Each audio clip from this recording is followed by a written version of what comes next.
If you're gonna steal the catalytics off my truck, you should have checked if they were actually functional first. Wasn't so funny when it was turn. Was a fun morning at the beginning of last week, starting up my truck and waking everyone up at 2:45 a.m. to learn someone swiped the hollowed out cats. The idiots missed the neighbors' cameras that basically gave away who they were. It's two kids from the area who drive around in a pretty busted up police Crown Vic. I chose not to call the cops. Instead I called one of my friends who's code enforcement and let him know what my plan was, and he relayed the info to the police that I was finally going to do a nuisance tow on that same Crown Victoria. The car they drive isn't street legal as it has no license plates or insurance or working taillights and rattles like shit due to the trash sound system. They also spend their whole day at a chicken shack smoking.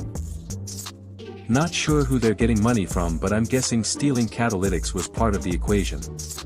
When I spotted the car sitting on a quiet street, I called it in and got the go-ahead to tow. I took it straight to the police station and they tried to run a owner check with the VIN number only to find out it hadn't been registered since 2011 and the owner was someone other than the kids who sold them the car with no title because of all the back registration owed.